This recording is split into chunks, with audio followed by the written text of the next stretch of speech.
Est-ce qu'ici il y a des gens qui aiment le Seigneur Jésus-Christ?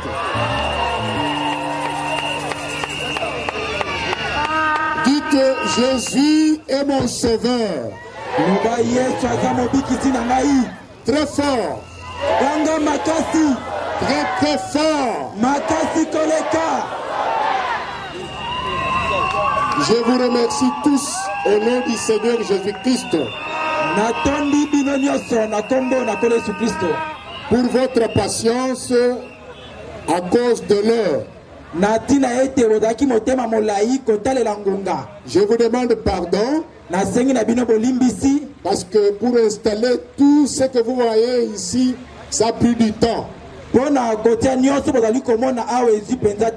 C'est pourquoi je vous demande pardon et je remercie chacun de vous pour être venu.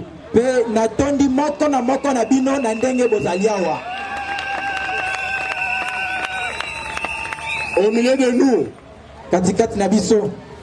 il y a des serviteurs de Dieu, de pasteurs et de ministres qui sont venus honorer la parole et les invitations que nous avons lancées.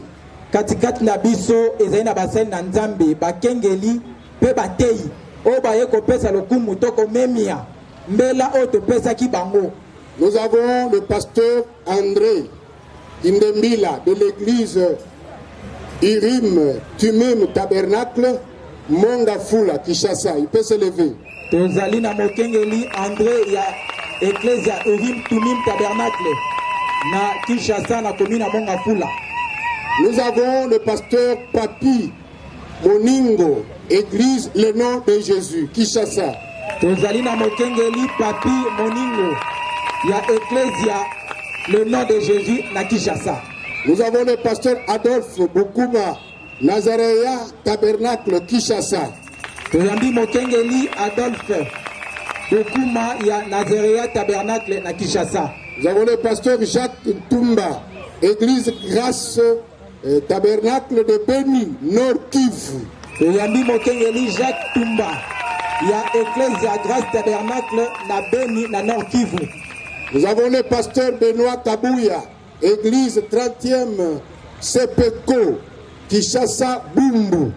Nous avons Mokengeli Benoît Kabouya, ya Ecclesia 30e Sepeko na Kinshasa na commune ya Bumbu. Nous avons le pasteur Malachi Wembo, église Malachi Tabernacle, Kinshasa Bumbu. Nous avons Mokengeli Malachi Wembo, ya Ecclesia Malachi Tabernacle na Kinshasa Bumbu. Nous avons le pasteur Wenge, église AC Arc-en-Ciel Tabernacle. Tozali na Mokengeli Wenge, ya Ecclesia Arc-en-Ciel Tabernacle. Nous avons le pasteur Mira Lofonde, église Mimode. Tozali na Mokengeli Mira Lofonde, ya Ecclesia Mimode. Nous avons aussi le ministre de l'évangile. Il y a encore pasteur Mbenza Stani, église Niesi.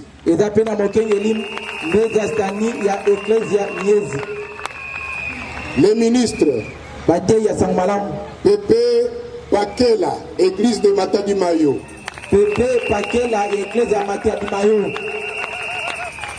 Israël Tamboué, le nom de Jésus Tabernacle. Israël Tamboué, église le nom de Jésus Tabernacle. Pascal Lecombe, le nom de Jésus Tabernacle. Pascal Lecombe, le nom de Jésus Tabernacle. Elvie Cambilo, église armée de Jésus-Christ vainqueur. Elvis Cambilo, église armée de Jésus vainqueur. Docteur Clément, médecin directeur de l'hôpital La Main de Dieu sur Bosengue Ngiringiri. Docteur Clément, il y a Azali médecin directeur, il y a l'hôpital Loboko Nanzambe na Bosengue na commune Ngiringiri. Ok. Que Dieu bénisse chacun de vous. Merci pour être venu. Alors je vous prie de vous lever. Nous allons prendre nos Bibles dans Actes chapitre 4.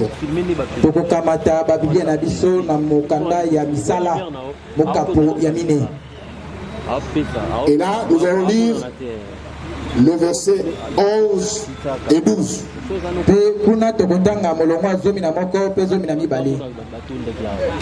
Jésus est la pierre rejetée par vous qui bâtissez et qui est devenue la principale des langues.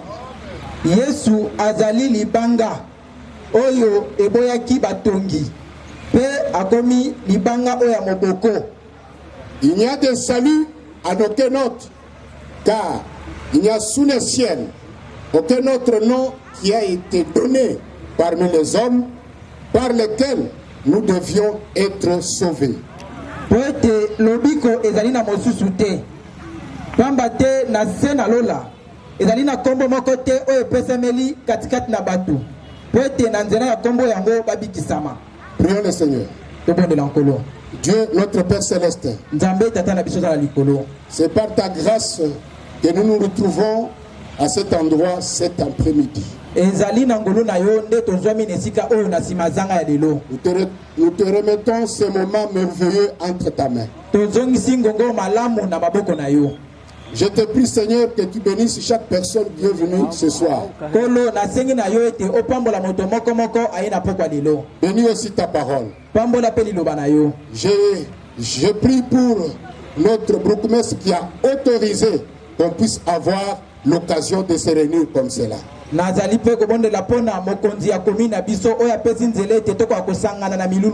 Je prie aussi pour le commandant qui a aussi approuvé cela. Je prie aussi pour les autorités de notre pays afin qu'il y ait toujours la paix. Sans paix, on ne peut pas tenir des réunions comme cela.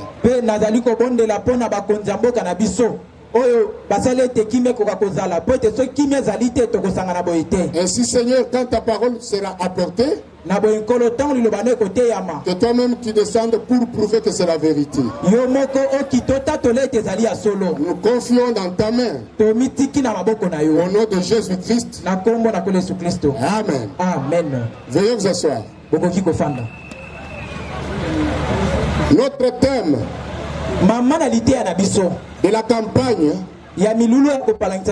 c'est le nom de Jésus. Et l'écriture que nous venons de lire, la Bible nous dit que Jésus, c'est une pierre rejetée par ceux qui construisent.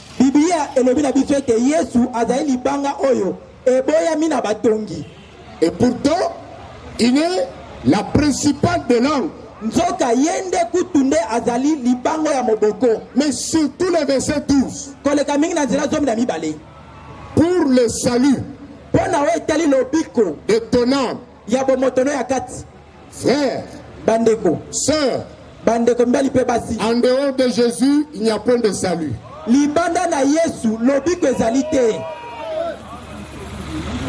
Sur terre ici, awa na mabelo ya se. Vous voulez avoir le salut de ton âme? Oliko zolobika bomotono ya kati.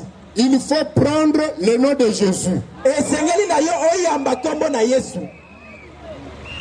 Et dans Romains, Pe na mokanda baloma. je vais ajouter cette écriture-là. Na kobakisa likomi yango. Romains 10. Baloma mokapo ya zomi. Je commence au verset 13 pour gagner du temps. Nazobana na nzela zomi na misato pona koela nyumba. Car quiconque invoquera le nom du Seigneur sera sauvé. Pamba te moto nani nyonso akobelela kombo na nkolo akobikisama. Comment donc invoqueront-ils celui en qui ils n'ont pas cru? Ndenge nini bakobelela moto bango bandimeli te? Et comment croiront-ils en celui dont ils n'ont pas entendu parler? Ndenge nini bango bakondimela moto bango bayoki kolobela te?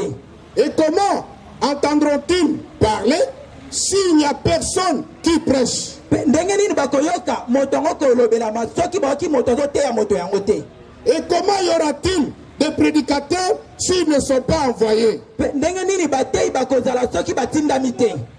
Là, je donne le but qui nous a poussé d'être ici ce soir. Wana zali kotelisa tina nini esale te tosangana na pokwa lelo. Comment quelqu'un va invoquer le nom du Seigneur Ndenge nini moto akoki kobelela kombo na nkolo s'il ne croit pas en lui? soki azali kondimela nkolo te? Voilà pourquoi nous devons prêcher. Tala tina esengeli toteya. Et quand on prêche, Pe tant toli koteya nous devons prêcher le Seigneur Jésus-Christ. esengeli toteya nkolo Yesu Kristo. Chaque personne, Moto moko moko dans son bon sens, na maele na yebo moto nyonso sait que Dieu existe. ayebi ete nzambe azalaka. Mais ce Dieu-là, Kasi nzambe wana pour nous sauver, mpona kobikisa biso il a pris un nom de rédemption. azwaki kombo ya mosikoli. Et ce nom-là est le Seigneur Jésus-Christ. Pe kombo yango ezali nkolo Yesu Kristo. Comment il est parvenu à prendre ce nom-là? Ndenge nini akomaki na kozwa kombo wana? Nous tous, nous connaissons Biso nyonso batoyebi l'histoire du jardin d'Éden. lisolo yango esalamaki na elanga na Edene. Dieu avait créé Adam et Ève, Nzambe akelaki Adama na Ewa les a placés dans son jardin. pe atie bango na kati ya elanga na ye. Mais quand le péché est entré, Kasi ntango lisumu ekotaki, il y a eu une séparation bokambwani moko etiamaki entre Dieu et ce couple-là. na kati na Nzambe na libota wana. Mais comme en Dieu, Kasi lokola na kati na Nzambe il avait la tribu des sauveurs, azalaki na mosala ya mobikisi, il devrait manifester cela. ezalaki atalisa mosala wana ya mobikisi. Ce n'est pas Adam et Ève qui sont partis à la recherche de Dieu. Ezali Adama na Ewa te nde bakendaki koluka Nzambe. C'est Dieu lui-même Ezali Nzambe ye mei qui est parti le chercher nde akendaki koluka bango pendant qu'ils étaient dans le péché. na ntango bazalaki na kati ya masumu. C'est comme aujourd'hui. Eza lokola lelo Nous prêchons, toli koteya, mais c'est Jésus qui est en train de vous chercher. kazali Yesu nde aza na kati ya koluka yo. Peu importe les conditions dans lesquelles vous vous trouvez. Tozala kotala lolenge nini ozwami sikoyo. Écoutez maintenant. Boyoka sikoyo. Il dit à Adam, Alobi na Adama, tu as fait pourquoi? yo kimi mpo na nini? Ah, c'est que tu as mangé les fruits. C'est que yo olie mbumo na pekisaki. Au lieu de maudire ceux qui avaient péché, Na esika ete Nzambe alakela mabe bato bazalaki lisumu, Dieu va maudire la terre. Nzambe akiki kolakela mabele mabe. Qu'est-ce que la terre avait fait? Mabele esalaki nini? Pendant que l'homme qui avait péché était là. Na ntango moto asumukaki azali wana. Et quand Dieu regarde dans son amour, Pe ntango Nzambe atalaki na kati ya bolingo na ye, il va annoncer la venue du Messie. abandi kosakola boyei ya Masiya. Il va annoncer la venue du Sauveur. Abandi kosakola boyei ya mobikisi. Et il met la réconciliation. Pe atie boyokani. Il remet cette réconciliation-là. Azongisi boyokani wana. Comment? Ndenge nini? Il va prendre un animal innocent.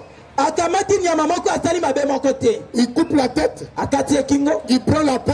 Akamati poto na nyama. Il leur donne comme les habits. Apesi bango lokola bilamba. Et le sang coule. Pe makila ya mesopani. Puis il leur dit, chaque fois que vous tomberez, chaque fois que vous feriez le mal, il faut tuer un animal. Mais remarquez, la vie animale est inférieure par rapport à la vie humaine.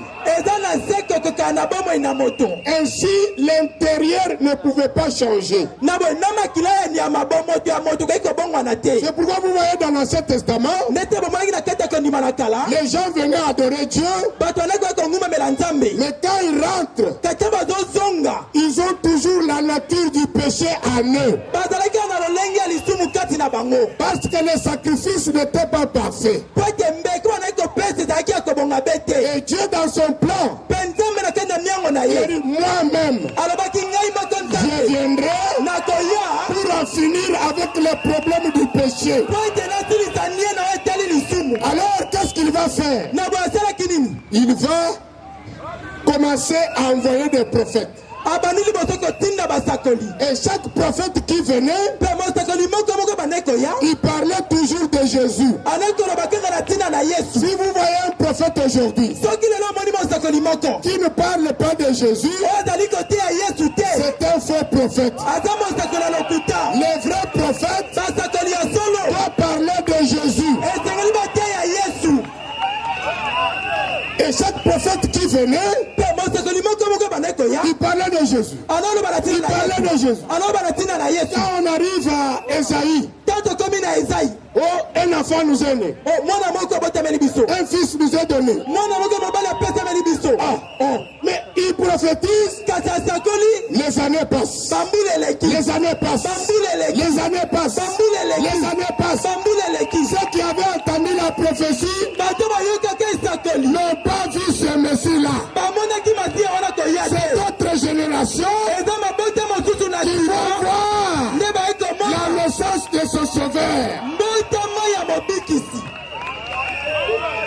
Est-ce que c'est clair? Même aujourd'hui, si vous voyez un pasteur qui ne prêche pas Jésus, c'est un faux pasteur. Le pasteur doit prêcher Jésus. Pourquoi? Jésus est notre sauveur. Jésus est notre rédempteur. Jésus est notre guérisseur. Jésus est tout pour nous. Moi je dis Amen. Il peut aussi dire Amen. Maintenant, le Messie là, avant qu'il vienne, Esaïe avait parlé. Tous les autres prophètes avaient parlé. Bon. Alors maintenant, dans Matthieu, ils ont parlé d'accord. Mais à sa naissance, qu'est-ce qui est arrivé? Matthieu.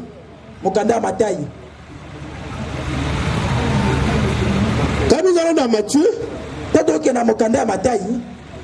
que dit la Bible? Matthieu chapitre 1er. Écoutez. Voici de quelle manière arriva la naissance de Jésus-Christ. Marie, sa mère, ayant été fiancée à Joseph, se trouva enceinte par la vertu du Saint-Esprit. Avant qu'ils aient habité ensemble,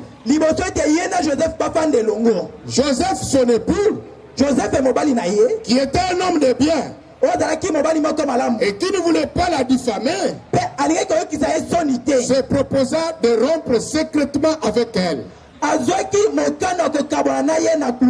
Comme il y pensait, voici un ange du Seigneur lui apparut en songe et dit: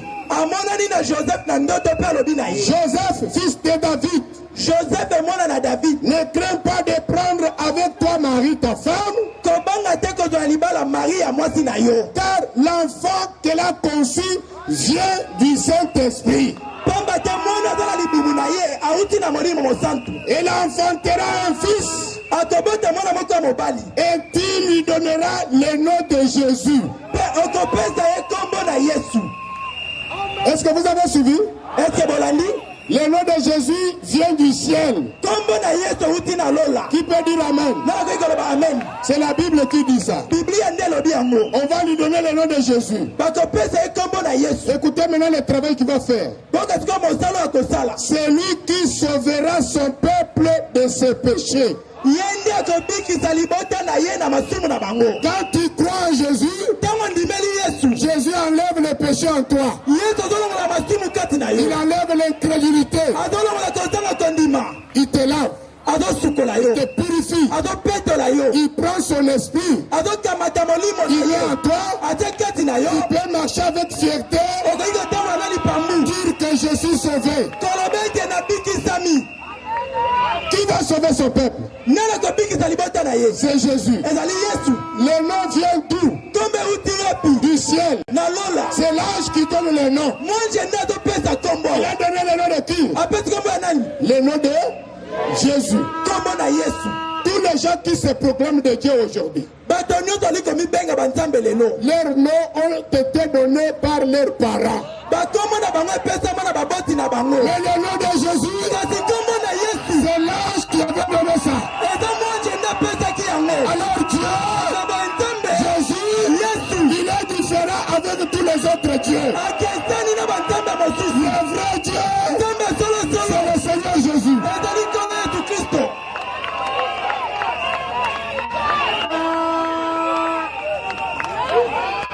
Amen. Amen. Maintenant, quand nous allons dans Luc, Sikoso tokenda mokande ya Luka. là, Kuna c'est terrible, frère. ezali penda bika bandeko. Allons dans Luc 2. Tokenda mokande ya Luka mokapa mibale. Vous allez écouter ce que la Bible dit. Boyoka o Biblia elobi. Luc 2. Luka mokapa mibale. Je peux commencer au verset 8. Nakoki kobanda na molongo ya mwambe. Écoutez. Boyoka. Et voici un ange du Seigneur. Pe botala mwanje moko na nkolo. Je commence par le verset 8. Il y avait dans cette même contrée des bergers qui passaient dans les champs les veilles de la nuit pour garder leurs troupeaux. Ezalaki na kati na mboka yango babateli bampate. Obana koleka na kati na bilanga na liboso te butu ekota pona kobatela bibele na bango. Et voici un ange du Seigneur leur apparut et la gloire du Seigneur resplendissait autour d'eux. Ils furent saisis d'une grande frayeur. Petala mwanje moko na nkolo amonanaki na bango. Pe kembo na nkolo ebana kongala zinga zinga na bango. Pe basimbamaki na somo makasi. Mais l'ange leur dit, ne craignez point, car je vous annonce une bonne nouvelle, qui sera pour tous les peuples le sujet d'une grande joie. Kasi mwanje alobi na bango boye. Bobangeloko moko te. Pamba te nali kosakola bino sango moko malamu. Oye kozala esengo libota mobimba. Le verset 11 nous dit, Nzela zomi na moko lobi na biso. c'est qu'aujourd'hui, Ezali ete lelo dans la ville de David, na ngumba ya David. il vous est né un sauveur, Mobikisi moko abotameli bino. qui est le Christ, Azali Kristo le Seigneur. nkolo. Et, mes frères, Bandeko na ngai. Jésus est né sauveur. Yesu abotama mobikisi. Tout homme sur terre Moto nyonso na mokili est né pécheur. abotama mosumuki. Mais le seul Kasi bobele moko qui est né sauveur, oyo abotama mobikisi. c'est le Seigneur Jésus-Christ. Ezali nkolo Yesu Kristo. Est-ce que c'est la vérité? Ezali ya solo. Alors, s'il est le sauveur, Na basuki abotama mobikisi. c'est pour nous sauver. Eza mpona kobikisa biso. Ce soir, Na pokwa lelo. si tu le crois, Soki yo ndimeli il va te sauver. akobikisa yo. Moi, Ngai je ne peux sauver personne. nakoki kobikisa moto te. Mais j'ai un sauveur ici. Kasi nazala mobikisi moko. Son nom est Jésus. Kombo na ye Yesu. Il est le sauveur, Abotama mobikisi. le Christ. Kristo. Donc l'onction. Na bolingo epakolami. Quand vous voyez les gens Tango Mais toute la plénitude de l'onction, c'est Jésus. Les gens ont des portions.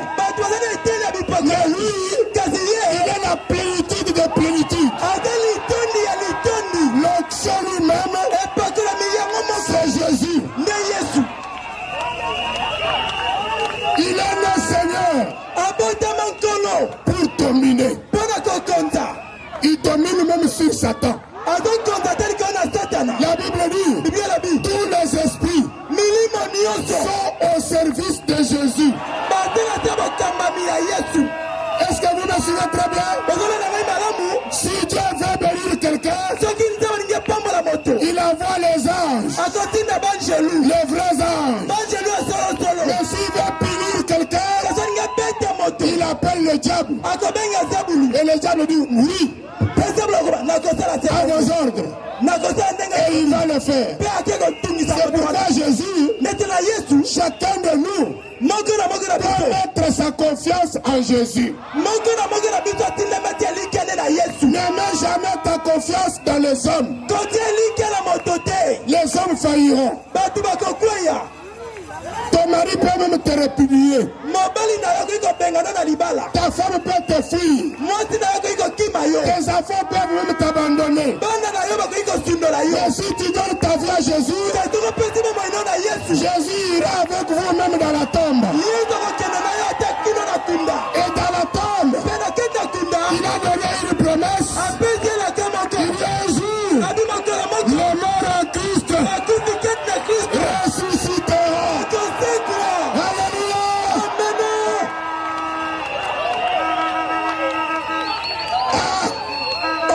Mes frères, regardons maintenant lors de son ministère.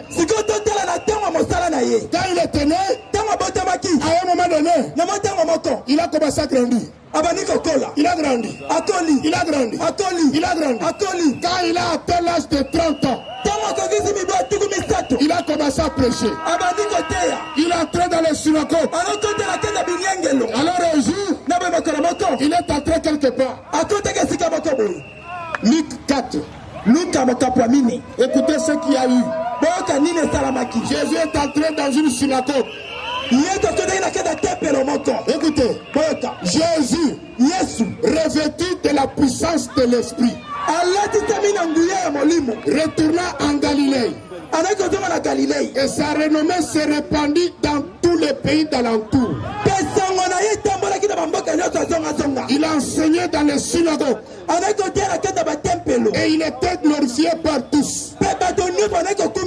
Si toi aujourd'hui, tu ne veux pas glorifier Jésus, et c'est Pierre qui peut susciter les enfants d'Abraham.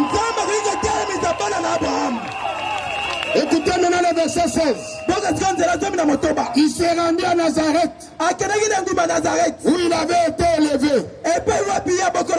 Et selon sa coutume, il entra dans la synagogue les jours du sabbat. Il se leva pour faire la lecture. Et on lui remit les livres du prophète Esaïe.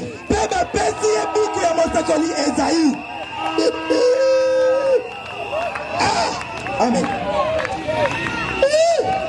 L'ayant déroulé, il trouva l'endroit où il était écrit: l'Esprit du Seigneur est sur moi. Oh Jésus, oh l'Esprit du Seigneur sur toi. Qu'est-ce que tu vas faire avec cet esprit-là? Parce qu'il m'a oint. À quoi sert l'onction? Pour annoncer une bonne nouvelle aux pauvres.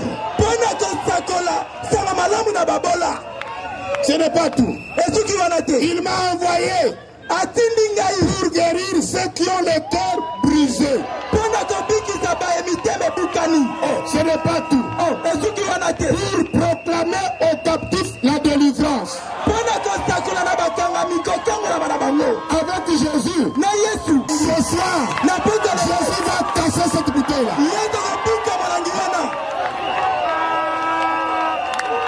Ce n'est pas tout. Alléluia. Amen.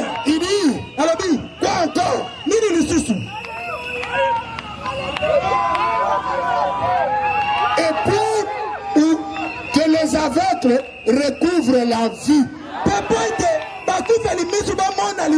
Là où il y a Jésus, les aveugles doivent voir. C'est ça sa mission. Quoi encore? Pour envoyer libre les opprimés. Oh, ce n'est pas tout. Quoi encore? Pour publier une année de grâce du Seigneur. Frère, ma soeur, toi qui m'as suivi ce soir, écoutez pourquoi nous suivons Jésus. Nous suivons Jésus parce que si je suis aveugle, il va m'ouvrir les yeux. Nous suivons Jésus parce qu'il est sauveur.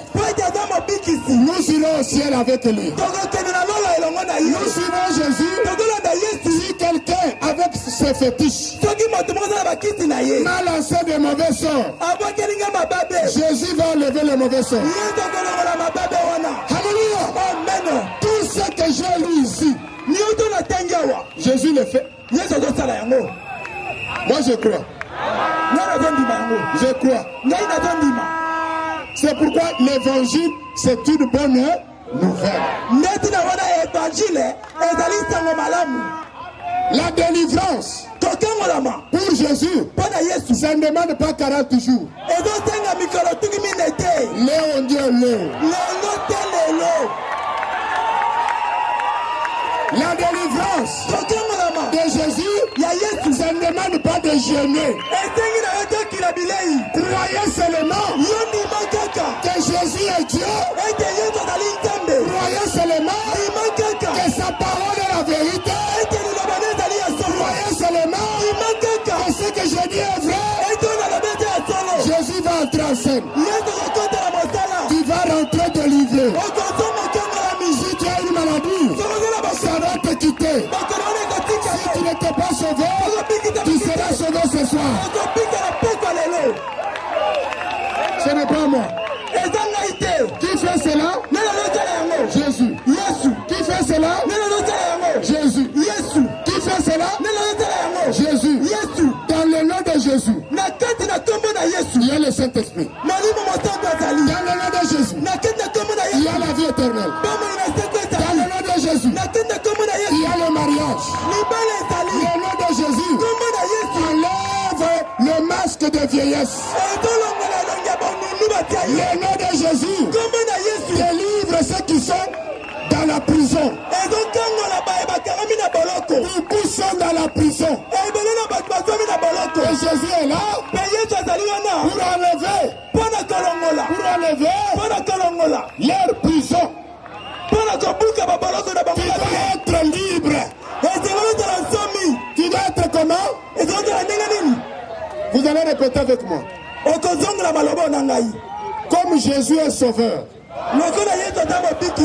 je dois quitter cet endroit sauvé et libre. Croyez? Et vous allez le voir. Jésus, ce n'est pas de l'histoire. Écoutez, je n'ai jamais vu quelqu'un qui parlait à ses disciples. J'ai le pouvoir de donner ma vie. J'ai aussi le pouvoir de le récupérer. Tout le monde, tous les gens qui se proclament Dieu ou bien prophète, la dernière prison c'est la mort. Mais quand Jésus est entré là-bas, 3 jours, la tombe était vide. Ah, croyez, il est ressuscité. Il est vivant. Qui? Jésus.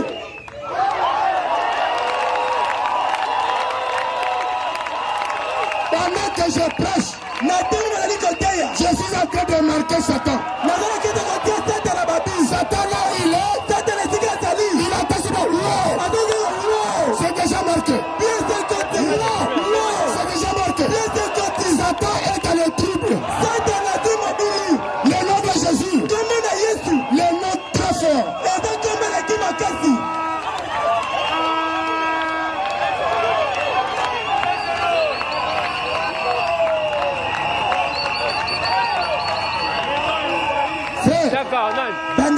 Le nom de Jésus. Comment na Yesu? Il y a des gens qui disent, Et ça ba balobaka. oh, il y a le Dieu le Père On nzambe tata azali. et Dieu le Fils. Nzambe mwana pe azali. La Bible dit, Bible lobi. tous les genoux Mabolongo nyonso. doivent fléchir Esengeli fukama. devant Jésus. Liboso na Yesu. Je m'approche un peu. Na putana lu pembeni kuna. Maintenant, s'il y a deux dieux au ciel, Si vous tenez na lola banzambe batami bale. maintenant, tout le monde les fléchissent leurs genoux devant Jésus. Si vous battu nous fuka mabolongo na bango, liboso na Yesu. Alors, le Père ne va pas se fatiguer. Si vous nzambe tata akosirika te. Il ne va pas se fâcher. Akosirika te. Les choses de Dieu, Makambo na nzambe. il faut que quelqu'un qui a le Saint-Esprit vous explique. Esengeli moto na molimo tatu. Alindolela oyo yango. Il n'y a qu'un seul Dieu. Nzambe aza kaka moko. Et le nom qu'il avait pris pour notre rachat, c'est le nom de Jésus. Pakombo nzambe ngotaki. Pona kobikisa biso ezali kombo na Yesu. Amen. Amen. Le nom de Jésus. Kombo na Yesu. Dans ce nom-là, Nakenda kombo wana. toute domination, Bokonzi nyonso. Jésus domine.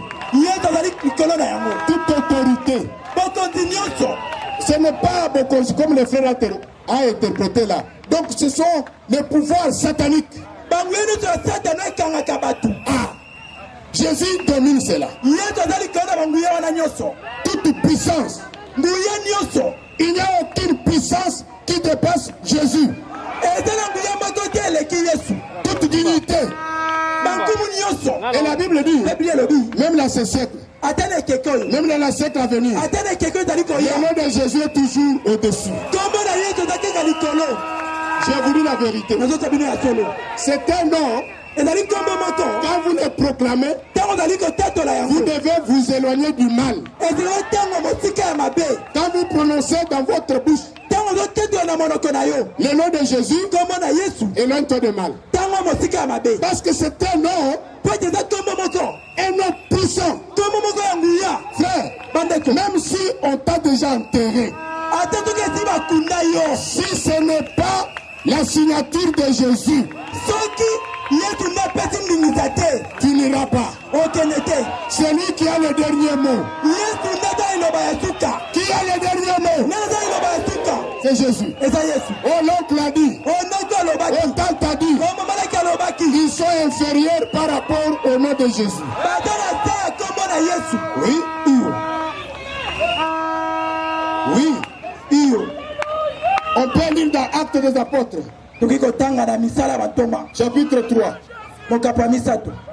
Jésus Yesu. avait laissé cette autorité à ses disciples. Atikaki bokonzi wana likolo na bayekoli na ye. Alors un jour, Na boye mokolo moko. il y avait un homme qui ne marchait pas. Ezalaki na mobali moko bandaki kotambola te. Il venait se placer devant le temple Mpe mobali yango adaki komifanisa liboso na tempelo. pour demander l'argent. Mpo na kosengasenga mbongo. Alors Pierre vient Na boye petelo aye. et l'homme a tendu la main. Mpe mobali wana atendi loboko na ye. Aidez-moi avec l'argent. Botunga ngai na mbongo. Pierre regarde. Petelo Il atali. dit, comme vous me voyez ici, Abi ndenge tomona ngai boye. je n'ai pas l'or, Naza na wolo te. je n'ai pas l'argent, Naza na palata te. mais Jésus est à moi. Kasi yesu azali kati na ngai. Je vais vous donner ce que j'ai à moi. Nakopesa yo oyo aza nango na kati na ngai. Au nom de Jésus, Na kombo na Yesu. lève-toi, Telema. marche. Tambola. Est-ce qu'il avait marché? Tambolaki.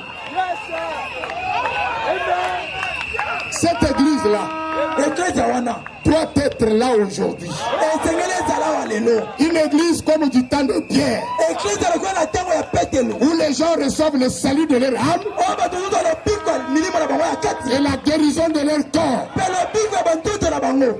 J'étais à Brazzaville, Nazalaki na Brazzaville. à une distance de 700 km, Na distance moko ya 700 km. dans le village Mbese. Na mboka babengi Mbesi. On m'a amené un enfant Bamemelaki ngai mwana moko. de 12 ans, Ya mibu 12 né sourd-muet, mwana wana abotama alobaka te ayokaka te. connu dans tous les villages. Mpe ayebani na mboka mobimba. Son nom, c'est Ondianga. Kombo ya mwana yango Ondianga.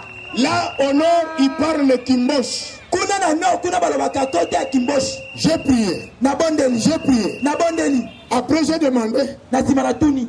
qui est guéri? Nani abikisami?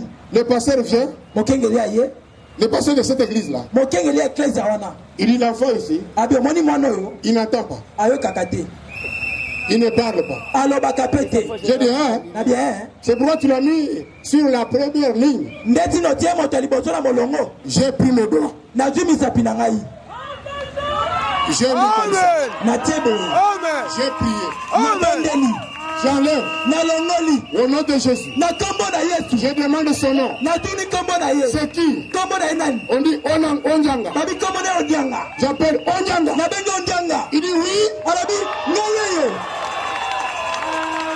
Écoutez, boyoka Onjanga commence à parler le Kimbosh sur place. ondianga bandikoloba kotela bango kimboshi kaka na esika moko wana On est allé arrêter le pasteur à 15 km. mokengeli na ondianga bani mbangu bakokanga na 15 km Tous les villages derrière Onjanga. mboka mobimba na nsima ya ondianga Chaque personne voulait s'assurer que Onjanga parle le Kimbosh. moto nyonso alingaki ayeba soki ya solo ondianga azoloba kimboshi Moi-même, j'étais abandonné. ngai moko basundoli Je ne ngai savais qui suivre maintenant. nayebaki te nalanda nani Mon épouse est là. mwasi na ngai azali wana Quand je suis reparti, ntango nazongi susu kuna les frères sont venus me dire, bandeko ebaki koloba na ngai Onjanga est sur les bancs scolaires maintenant. ondianga akoti kelasi azotanga Il sikoyo commence à étudier. abandi kotanga kelasi Le nom de Jésus kombo na yesu donne la délivrance. ezopesa kokongola Le nom de Jésus kombo na yesu guérit les malades. ezobikisa babeli Je n'ai pas encore témoigné. nakuti kotetola Il y a un juif, eza na moyuda moko il travaille à l'Esnel ici. azalaka na snel na biso awa na mboka Il est juif de nationalité canadienne. azali juif ya mboka oyo ya canada Sa femme, mwasi na ye c'est une chinoise. azali chinoise Madame Chen Chen. madame chen chen Alors, une sœur de notre église na boye ndeko mwasi moko ya eklezia na biso a entendu ce juif-là se plaindre. ayoki moyuda wana komilela Ma femme, mwasi na ngai 15 ans de folie. mibu 15 ya liboma Elle est dans une maison des aliénés. aza na ndako ya bato ya maboma La sœur lui a dit, ndeko mwasi alobi na ye moi je vais t'amener chez notre pasteur. ngai nakomema ye mpo mokengeli na biso Il va prier akobondela et ta femme sera guérie. mpe mwasi na yo akobika Sans payer, kozanga kofuta mbongo sans argent. kozanga kosenga mbongo Vous avez reçu gratuitement, ofi ya ofele donnez aussi gratuitement. pesa mpe ya ofele Le juif est venu, moyuda wana ye il a mis 2 semaines pour me voir. azalaki poto mibale mpo etakutana na ngai Et le jour où je l'ai reçu mpe mokolo nayambaki ye dans mon bureau, na biro na ngai il m'a dit, ayebisi ngai je ne prie pas avec vous. ngai nabondelaka na bino te J'ai beaucoup étudié. ngai natanga kelasi mingi Mais votre soeur m'a amené ici kasi ndeko na bino ya mwasi nde amemi ngai awa parce que ma femme est malade. po ete mwasi na ngai azali kobela Elle est folle aza liboma pendant 15 ans. na kati ya mibu 15 Je lui ai dit, nayebisi ye donnez le numéro de téléphone. pesa nimero ya telefone Il dit, c'est difficile. abe ezali mpasi Il faut appeler à la réception. ezali kobenga reception ya ndako ya bato ya maboma Qu'on commence à lui chercher dans la concession. mpe bona koluke na kati ya lopango wana C'est une démarche longue. ekozwa ntango molai J'ai dit, d'accord, nabi malamu je vais prier ici. nakobondela awa Donnez-moi son nom. pesa ngai nkombo na ye Et il m'a donné le nom. apesi ngai nkombo ya mwasi na ye C'était un dimanche. ezali mokolo moko ya lomingo J'ai prié. nabondeli Le lundi, mokolo ya lendi la femme l'a complètement guérie. moto wana abikaki na mobimba Écoutez, boyoka on appelle M. Pierre le lundi. babengi mese pierre mokolo ya lendi Ta femme est guérie. balobi na ye mwasi na yo abiki Tu peux venir la récupérer. okoki koya kozwa ye Le mardi, mokolo ya mardi il est parti au Canada. ake canada Il a pris la femme. akamati mwasi na ye Ils sont ici à Kinshasa. baza wana kinshasa wa Lui-même hein, ye moko est venu témoigner à l'église. ayaki kotatola na eklesi Nous avons les images. toza na bilili Le nom de Jésus, kombo na yesu c'est un nom tout puissant. eza kombo na nguya nyonso Ah, croyez, andima ce soir, na poko lelo si tu n'as pas le salut, soki oza na lobiko te Jésus va te sauver. yesu akobikisa yo Si tu es malade, soki ozali kobela Jésus va te guérir. yesu akobikisa na botono na yo Il y a beaucoup de témoignages matatelo ezali ebele que je peux donner. oyo nakoki kopesa Il y a notre sœur Elle est enceinte. L'enfant est morte dans le ventre. Une semaine. Les médecins commencent à donner les produits pour que la jambe sorte, les bras sortent. C'était la mort. Et ça ne sortait pas. Où? À Mama Yemo. Son mari m'a appelé. Je suis allé là-bas. On m'a interdit d'entrer là où elle était. J'ai dit petit problème. Amenez-moi sa pagne. On m'a amené sa pagne. J'ai tenu la pagne comme ça. J'ai dit Seigneur Jésus, reconstruis le corps de cet enfant-là. Et que l'enfant sorte. Au nom de Jésus. Amen. Amen. Elle a porté la pagne. Dans 30 minutes, l'enfant est sorti sans aucune blessure. Écoutez, les médecins se sont appelés. Ils ont dit, on n'a jamais vu ça. Il regarde le cliché. Il regarde l'enfant. Il dit, tu ne payes rien. Sors. Ça, c'est un miracle. Ça, c'est un prodige. Ce soir, le tu est là. Il est aussi capable de résoudre ton problème. Tout est possible à celui qui croit. J'ajoute encore. Une sœur dans notre église, elle est enceinte. L'enfant était morte. 3 jours. Les médecins ont dit, va chercher l'argent, on va faire l'opération. Elle est venue me voir. J'ai dit, prions. Nous avons prié. Les jours suivants, pendant qu'on arrange la table de l'opération, l'enfant sort.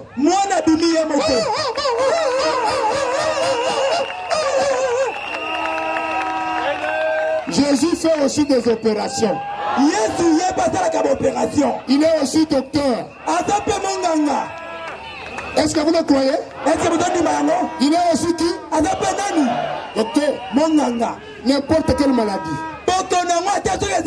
Il fait même des opérations sans cicatrice. Mon épouse est assise là-bas. Le cancer de sein. Après 3 ou 4 ans de mariage. J'ai dit cancer. Aujourd'hui vous allez me sentir. Au nom de Jésus. Dehors. 20 ans après. Le cancer est revenu. Elle m'a dit, ah, toi comme tu es mon mari, j'ai perdu la foi. Envoie-moi ailleurs. Et le doyen avait prié. Quand il a prié, jusqu'à aujourd'hui, elle est là. Maman, lève-toi un peu. Le cancer n'est plus là. Donc, quand nous témoignons, ce n'est pas des histoires. Ce sont des choses réelles. Il y a beaucoup de témoignages que je peux donner. Mes frères, le nom de Jésus, les boiteux marchent. Les aveugles voient. Les morts ressuscitent. Les lépreux sont purifiés. Les gens sont sauvés. Les infirmes sont guéris. Les sourds-muets parlent. Les sidatiques sont guéris. Les cancéreux sont guéris. Les gens sont délivrés. Dans le nom de Jésus. Même toi aussi. Ce soir, tu peux aussi recevoir la délivrance. Tu peux aussi recevoir la guérison de ton corps. Dans le nom de Jésus, j'ai vu les femmes qui ont fait 9 ans sans enfant. Nous prions. Jésus vient. Il ouvre le sein maternel. Et ils ont des enfants. Ah, dans notre église, ceux qui n'enfantent pas, quand ils commencent à enfanter, si c'est une fille, c'est maman Christine. Si c'est un garçon, c'est moi. Nous avons beaucoup de ndoi. Ah, ce soir, quand tu écoutes ça, élève ta foi et Dieu va agir. Jésus est ici. Amen. Amen. Qu'est-ce qu'il a dit dans sa parole? Là où deux ou trois réunis à mon nom, je serai au milieu. Oui. À Kaimasitu, dans le secteur de Kakongo, dans le Mayombe. J'étais en train de faire la campagne comme celle-ci. L'interprète, quand moi je parle en français, lui interprète en Kiyombe. Et quand elle parle le Kiyombe, lui me dit en français. Alors, sur la ligne de malade, une mère est venue avec une fille de 8 ans. Qui n'a jamais marché. Maintenant, pendant que la maman causait avec l'interprète, l'enfant a fait un mouvement comme si elle veut descendre. Dès que sa maman l'a fait descendre, je n'avais même pas encore prié. L'enfant a couru. Sa mère est tombée. Je demande à l'interprète. C'est quoi? Il dit cet enfant-là n'a jamais marché. Ça fait 8 ans. Le chef du village vient. Il dit papa. L'enfant ici est né ici. Je connais sa mère. Je connais son père. Vous ne l'avez même pas touché. Vous avez seulement prêché Jésus. Sur la ligne de prière, l'enfant marche. Toi, tu vas dormir dans ma maison. Et demain, tu vas me baptiser. Mes frères, Jésus, c'est une réalité. Il est spécialiste dans les maladies incurables.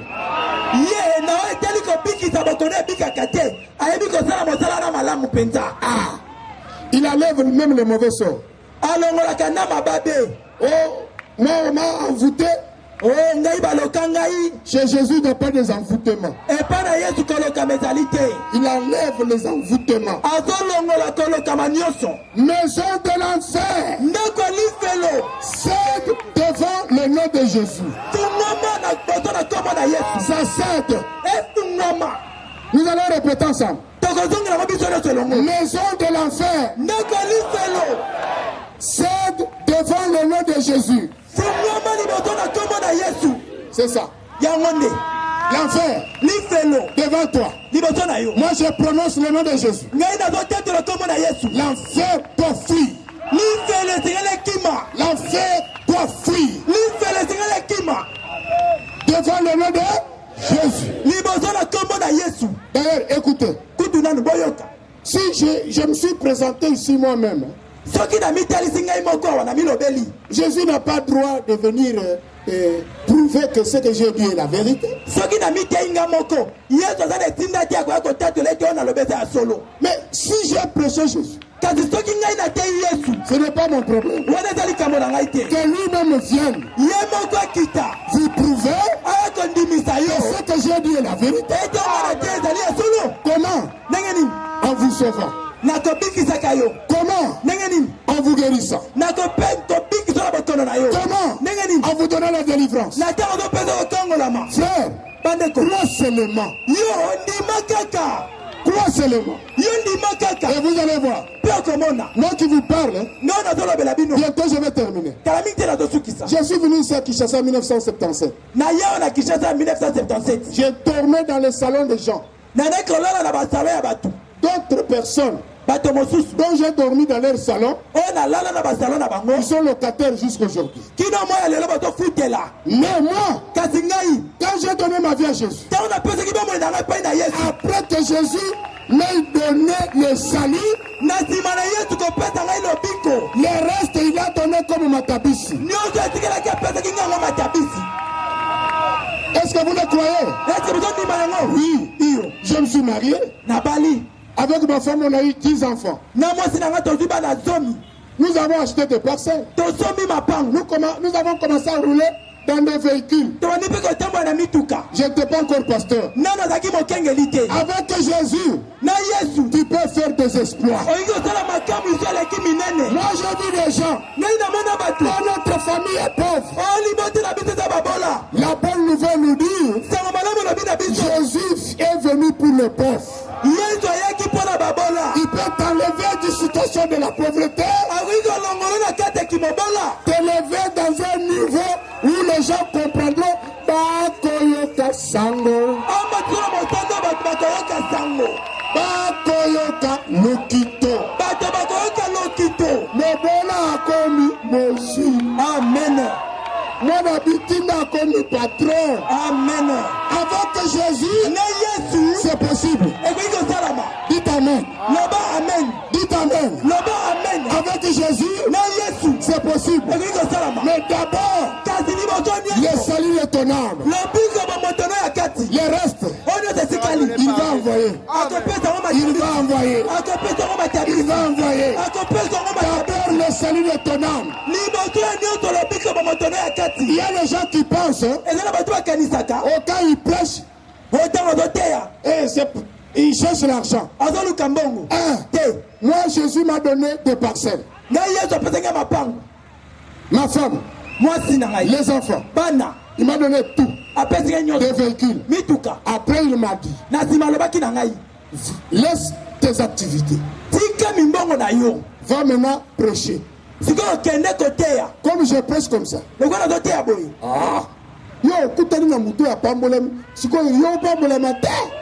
Tu vas rencontrer la personne qui est bénie. Maintenant, toi, tu ne seras pas béni. Les gens ne savent pas le secret. Ils viennent à Jésus. Ils commencent par les biens matériels. Non. La Bible dit, cherchez premièrement le royaume des cieux. Quand vous avez le royaume des cieux, Jésus ajoute. Il ajoute. Dites à celui qui est à votre côté, Oyoki. As-tu entendu? Saluez-le. Dis-lui que Dieu te bénisse. Donne ta vie à Jésus pour le salut de ton âme et les autres choses dont vous avez besoin là. Jésus va te les donner.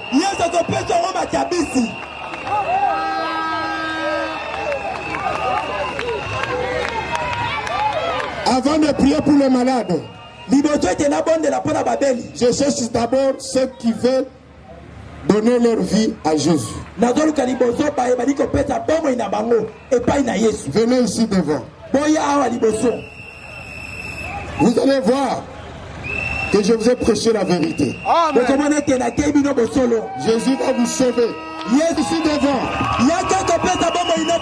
Donne ta vie à Jésus.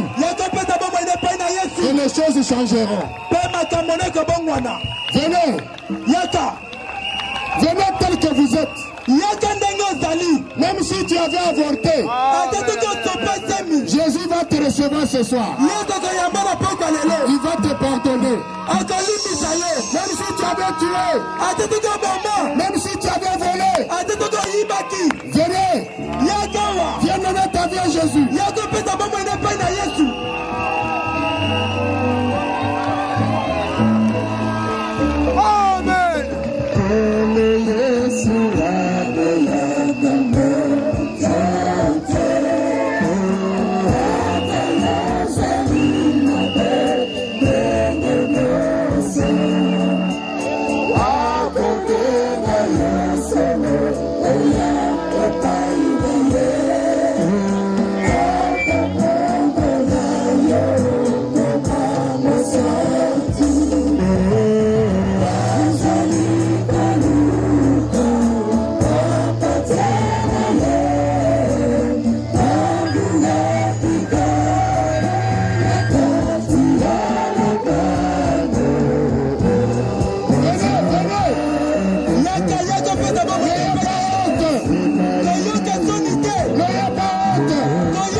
est gratuit. Ça ne demande rien. Venez. Toi qui as eu la déception dans la vie. Venez. Donne ta vie à Jésus. Amen.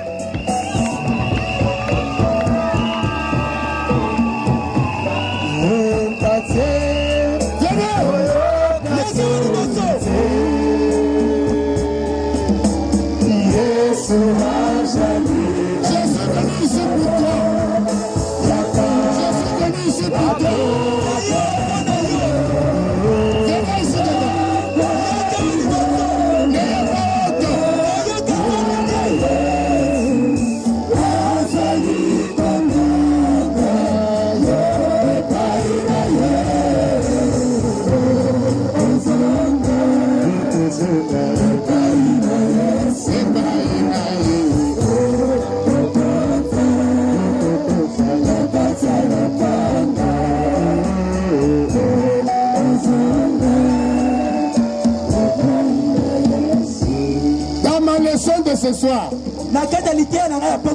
je vous ai dit que c'est Dieu qui était parti chercher Adam et Ève. Comme vous me voyez ici, Dieu m'a envoyé pour vous. Ne rejetez pas pour demain. Parce que vous ne savez pas ce que demain vous réserve. Quand j'étais jeune, à l'âge de 12 ans, mes cousins m'avaient emmené dans une rivière très profonde. Je ne savais pas nager. Mais ils savaient nager. Ils avaient les têtes dehors en train de nager. Puis ils m'ont dit, nous avons piétiné le sol. Viens, il n'y a pas un problème. Quand je me suis lancé dans l'eau et que j'ai essayé de piétiner le sol, c'était terrible. J'ai commencé à avaler de l'eau. J'ai crié. Oh, je meurs. Oh, je meurs. Le ventre était déjà gonflé. J'ai entendu une voix d'un vieux papa qui criait, cet enfant-là va mourir. Cet enfant-là va mourir. Je ne l'avais pas vu. C'est celui qui m'a fait sortir de l'eau. Ah, j'ai compris aujourd'hui. Dieu voulait que je puisse travailler pour lui. Je ne pouvais pas mourir à cette époque-là. Si vous croyez dans ce que je vous dis ce soir, Jésus est sauveur. Jésus est guérisseur. Nous serons avec toi un jour au ciel. Venez. Venez. N'ayez pas honte. N'ayez pas honte.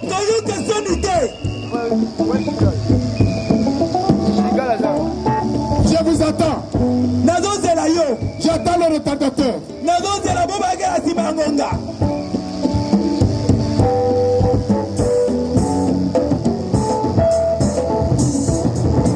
Nous avons déjà 25 personnes ici. Nous attendons ceux qui sont restés.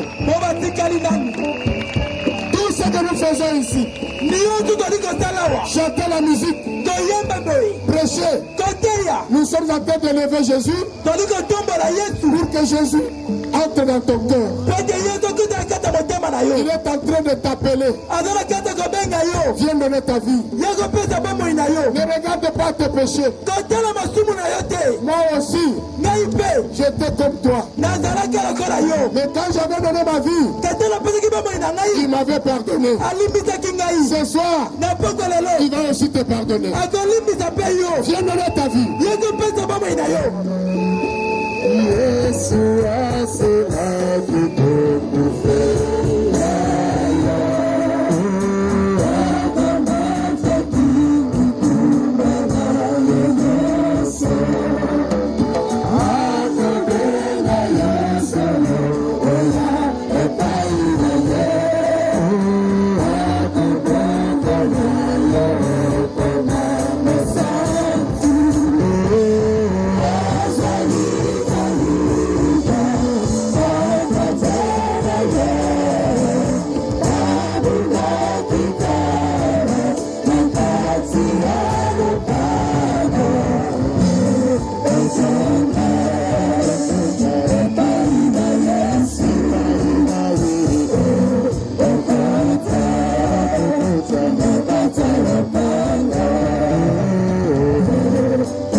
devant. Bino bayeboye awa liboso. Vous allez répéter cette prière Bokozongela libondeli oyo. en lingala. Na lingala. Quand je parle, Ngata nazoloba. vous vous répétez. Bino bozongela maloba na ngai. Kolo Yesu Kristo. Toyoki liloba na yo. Obiengi ngai. Pona pesa bomoi na ngai epai na yo. Sunga ngai nkolo. Pesa nga molimo na yo. Pona longa. Na boy Satan. Na miso ya bana na yo. Na miso na yo boko. Nalingi kolanda yo bomoi na ngai mobimba. Salisa ngai Seigneur. Kotika ngai te. Na ndimi yo. Na motema na ngai mobimba. Na kombo na Yesu Kristo. Na bondeli bongo. Amen. Sikoyo ngai na kobondela pona bino. Bino bozongela te. Nzambe tatela biso na likolo. Kolo Yesu Kristo. Natalisi libota na yo. Kombo yo. Kati na yango. Salut ezali. Guérison ezali. Délivrance ezali. Victoire ezali. Bayoki bingo na yo. Pe bandimi yo. Bayoki soni te. Bandimi. Kopesa bomo ina bango. Epai na yo. Nazongisi bango na loboko na yo. Satana asima bango lisusu te. Tia molili na ngambo ya Satana.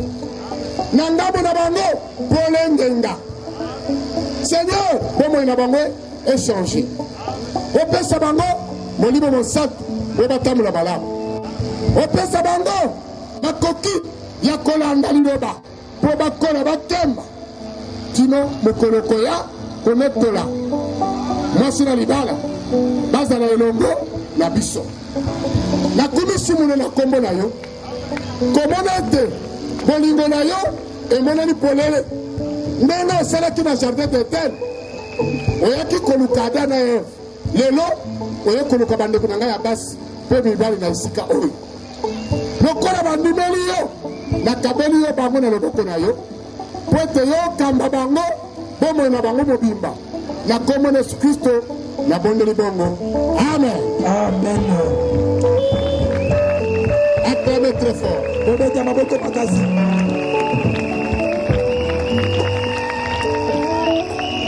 Mutuka yango wana bokota église eza na Lokelenge 186. Bokota na mutuka bokende kozwa baptême. Bilamba ya kochange eza kuna. Mai eza kuna. Bokende kozwa baptême. Amen. Bokota na mutuka yango wana.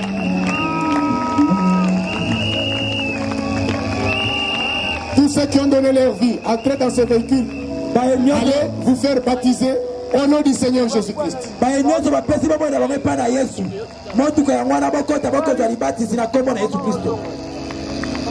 Entrez, frère.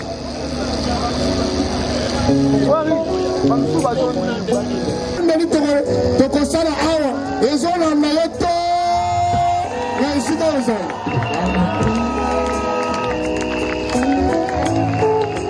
Babususu bakota awa. Babususu bakota awa. Babususu bakota awa eza nsima.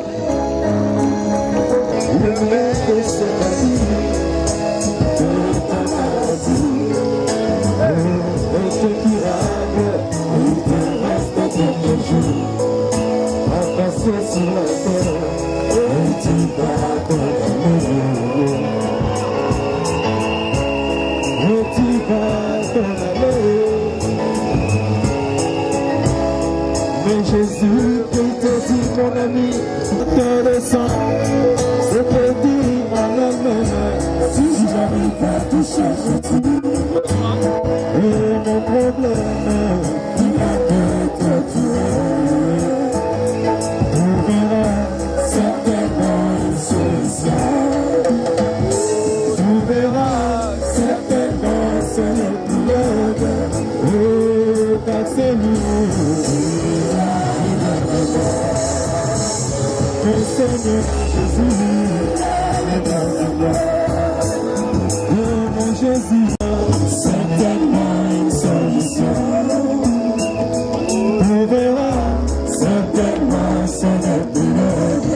Oh, car c'est lui qui a des amours.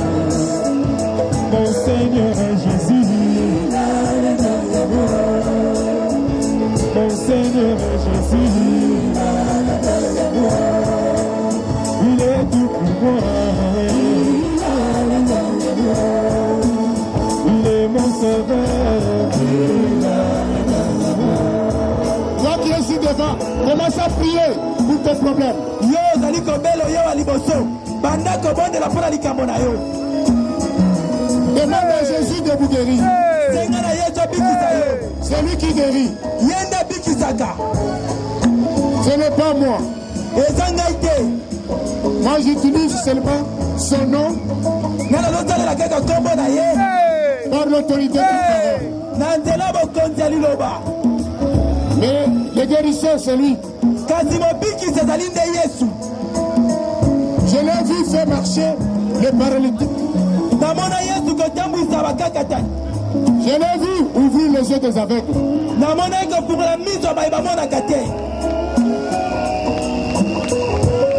Priez. Banda kobondela. Toi qui es malade. Yo ozali kobela.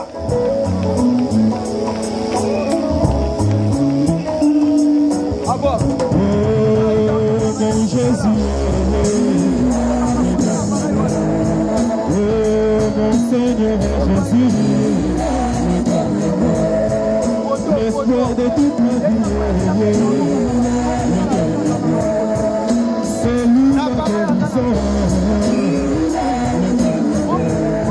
Oh mon Jésus, oh mon Sauveur Jésus.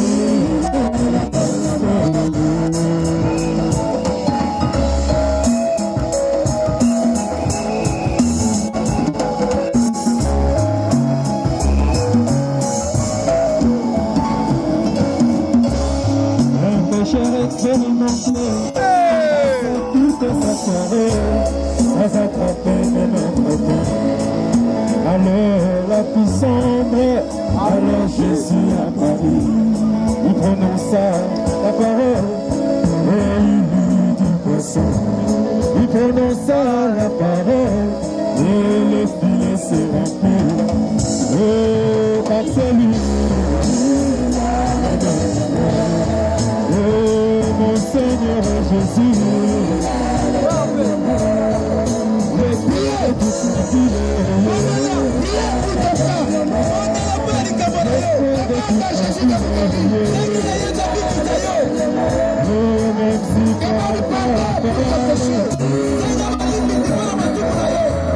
Et ce soir, il va te livrer.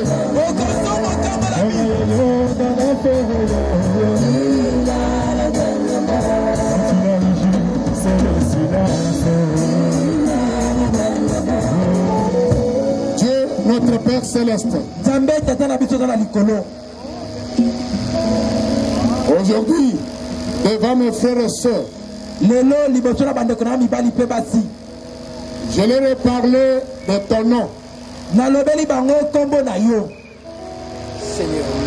Le nom tout suffisant. Le nom puissant. Le nom qui délivre. Le nom qui guérit. Le nom qui sauve.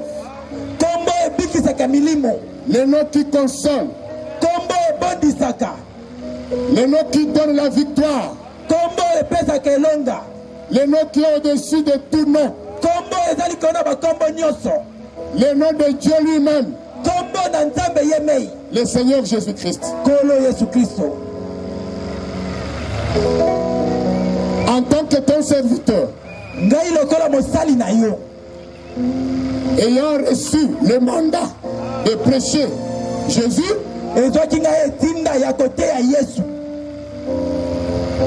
j'ordonne à tous les démons de maladie, nazali kopesa mitindo na miluma mabe nyonso ya bokono de quitter ces gens ici ete etika bato oyo au nom de Jésus-Christ. na kombo na Yesu Kristo. Tous les démons de coutume miluma mabe nyonso ya bokoko et de tradition pe mimesano ya mokili au nom de Jésus-Christ. na kombo na Yesu Kristo. Sortez de ces gens. po mimakenda bato oyo Allez dans le lit à rire bokila bisika bikauki pour attendre votre jour du jugement. mpo na kozela mokolo bino kosambisama. Les démons d'escroquerie miluma mabe ya kowumba au nom de Jésus-Christ. na kombo na Yesu Kristo. Sortez de ces gens. bimakenda bato oyo Allez dans le lit à rire kenda bisika bikauki pour attendre votre jour du jugement. mpo na kozela mokolo ya kosambisama. Tous les démons d'hypocrisie miluma mabe nyonso kozala bilo mibale au nom de Jésus-Christ. na kombo na Yesu Kristo. Sortez de ces gens. bimakenda bato oyo Allez dans le lit à rire. kenda bisika bikauki Les démons de carie dentaire. miluma mabe ya kari dentaire Carie dentaire. kari dentaire Au nom de Jésus. na kombo na Yesu. Sortez de ces gens. bimakenda bato oyo Allez dans le lit à rire kenda bisika bikauki pour attendre votre jour du mpo jugement. na kozela mokolo ya kosambisama. Les démons de cirrhose de foie. miluma mabe ya cirrhose de foie Au nom de Jésus. na kombo na Yesu. Sortez de ces gens. bimakenda bato oyo Allez dans le lit à rire kenda bisika bikauki pour attendre votre jour de jugement. mpo na kozela mokolo ya kosambisama. Les démons de constipation. miluma mabe ya constipation Au nom de Jésus. na kombo na Yesu. Sortez bima de ces gens. nakenda bato oyo Allez dans le lit à rire kenda bisika bikauki pour attendre votre jour du mpo na jugement. kozela mokolo ya kosambisama. Les démons d'hépatite. miluma mabe ya hepatite Au nom de Jésus. na kombo na Yesu. Toi hépatite. yo bokono hepatite Jaunisse. Au nom de na Jésus-Christ. kombo na Yesu Kristo. Sors bima de ces gens. nakenda bato oyo Allez dans le lit à rire. kenda bisika bikauki Les démons de diabète. miluma mabe ya bokono ya sukali Diabète. bokono ya sukali Sortez de ces gens. bima na bato oyo Allez dans le lit à rire. kenda bisika bikauki Les démons de faiblesse sexuelle. miluma mabe ya bokono ya kozala makasi ya nzoto Au nom de Jésus. na kombo na Yesu. Sortez de ces gens. bima na bato oyo Allez dans le lit à rire. kenda bisika bikauki Les démons de frigidité. miluma mabe ya frigidité Au nom de Jésus. na kombo na Yesu. Sortez de gens. bima na bato oyo Allez dans le lit à rire kenda bisika bikauki pour attendre votre jour du jugement. mpo na kozela mokolo ya kosambisama. Tous les démons de gastrite miluma mabe ya bokono ya gastrite et toutes sortes de maladies d'estomac. mpe bokono ya ndenge nyonso ya estoma Au nom de Jésus. na kombo na Yesu. Sortez de ces gens. bima na bato oyo Allez dans le lit à rire kenda bisika bikauki pour attendre votre jour du jugement. mpo na kozela mokolo ya kosambisama. Les démons des infections. miluma mabe ya bainfection Toutes sortes d'infections. bainfection ya ndenge nyonso Au nom de Jésus. na kombo na Yesu. Sortez de ces gens. bima na bato oyo Allez dans le lit à rire kenda bisika bikauki pour attendre votre jour du jugement. mpo na kozela mokolo ya kosambisama. Les démons de maladies des yeux. miluma mabe ya bokono ya misu Cécité. kokufa misu Cataracte. cataracte Glaucome. glaucome Affaiblissement des nerfs. kolemba ya banere ya misu Toutes sortes de maladies des yeux. lolenge nyonso bokono ya misu Au nom de Jésus. na kombo na Yesu. Sortez de ces gens. bimaka na bato oyo Allez dans le lit à rire kenda bisika bikauki pour attendre votre jour du jugement. mpo na kozela mokolo ya kosambisama. Les démons de maladies cardiaques. miluma mabe ya bokono ya motema Au nom de Jésus. na kombo na Yesu. Sortez bima de ces gens. nakenda bato oyo Allez dans le lit à rire. kenda bisika bikauki Les démons de méningite. miluma mabe ya meningite Malaria mal soignée. malaria bikisa malamu Au nom de Jésus. na kombo na Yesu. Sortez de ces gens. bimaka na bato oyo Allez dans le lit à rire kenda bisika bikauki pour attendre votre jour du jugement. mpo na kozela mokolo ya kosambisama. Les démons de nervosité. milimu mabe ya kozala kandakanda Au nom de Jésus. na kombo na Yesu. Sortez de ces gens. bimaka na bato oyo Allez dans le lit à rire kenda bisika bikauki pour attendre votre jour du jugement. mpo na kozela mokolo ya kosambisama. Les démons de myome, miluma mabe ya miome fibrome, fibrome kyste, kyste d'ovaire. kiste bovere Au nom de Jésus. na kombo na Yesu. Sortez de ces gens. bimaka na bato oyo Allez dans le lit à rire kenda bisika bikauki pour attendre votre jour du jugement. mpo na kozela mokolo ya kosambisama. Tous les démons des masques de vieillesse. miluma mabe nyonso koleta bato bilongi ya binunu Au nom de Jésus. na kombo na Yesu. Sortez de ces gens. bimaka na bato oyo Allez dans le lit à rire. kenda bisika bikauki Les démons de mari de nuit.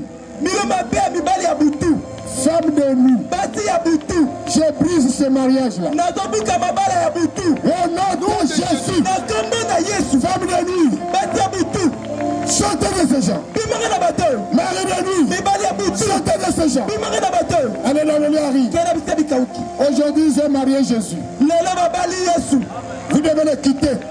botinda bibotika bango Les démons d'obésité. miluma mabe kozala minene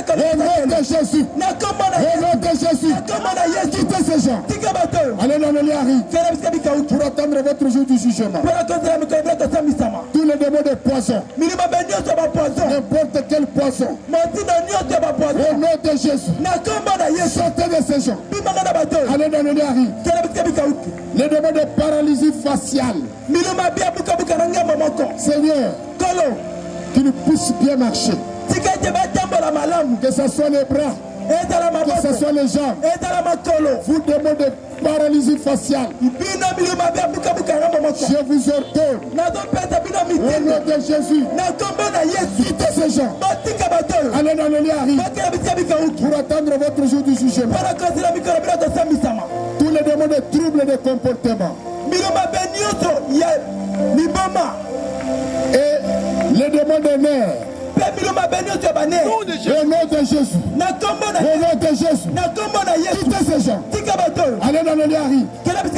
Les démons de la folie, au nom de Jésus, quittez ces gens. Allez dans le Léari. Les démons de maladie des rats, au nom de Jésus, quittez ces gens. Allez dans le Léari. Les démons de rhumatisme, au nom de Jésus, quittez ces gens. Allez dans le Léari. Les démons d'hémorroïdes, au nom de Jésus, quittez ces gens. Allez dans le lien aride pour attendre votre jour du jugement. Tous les démons d'hernie, toutes sortes d'hernie, au nom de Jésus, quittez ces gens. Allez dans le Léari pour attendre votre jour du jugement. Hernie, quittez ces gens. Les démons d'hypotension et hypertension, au nom de Jésus, sortez de ces gens. Allez dans le Léari pour attendre votre jour du jugement. Les démons de sinusite, sortez de ces gens. Allez dans le Léari. Les démons de stérilité, stérilité primaire ou secondaire, au nom de Jésus, sortez de ces gens. Allez dans le lait aride. Tous les démons de troubles de règles, ou bien les règles douloureuses, au nom de Jésus, sortez de ces gens. Allez dans le lait aride pour attendre votre jour du jugement. Les démons de troubles des oreilles, au nom de Jésus, sortez de ces gens. Allez dans le Léari pour attendre votre jour du jugement. Les démons de sourd-muet, au nom de Jésus, sortez de ces gens. Allez dans le Léari pour attendre votre jour de jugement. Tous les démons d'inceste, au nom de Jésus, sortez de ces gens. Allez dans le Léari. Les démons de tuberculose, toutes sortes de tuberculose, au nom de Jésus, sortez de ces gens. Allez dans le Léari. Les démons de sida, au nom de Jésus, sortez de ces gens. Allez dans le Léari. Les démons de diarrhée, que ça vienne des amibes ou pas, au nom de Jésus, au nom de Jésus, sortez de ces gens. Allez dans le Léari pour attendre votre jour du jugement. Les démons de malaria, au nom de Jésus, quittez ces gens. Oh, malaria chronique, au nom de Jésus, quittez ces gens. Allez dans le Léari. Les démons de typhoïde, où les intestins sont déjà pourris, au nom de Jésus, au nom de Jésus, sortez de ces gens. Allez dans le Léari pour attendre votre jour du jugement. Les démons de bibons et toutes sortes de gonflements. Au nom de Jésus. Au nom de Jésus. Au nom de Jésus. Quittez ces gens. Allez dans le lit à riz pour attendre votre jour du jugement. Le démon de Mbassou. Au nom de Jésus. Sortez de ces gens. Allez dans le lit à riz pour attendre votre jour du jugement. Le démon de lèpre. Au nom de Jésus. Sortez de ces gens. Allez dans le lit à riz. Le démon de perte de sang. Au nom de Jésus. Sortez de ces gens. Allez dans le lit à riz. Le démon de l'éléphant. L'éléphantias. Oui.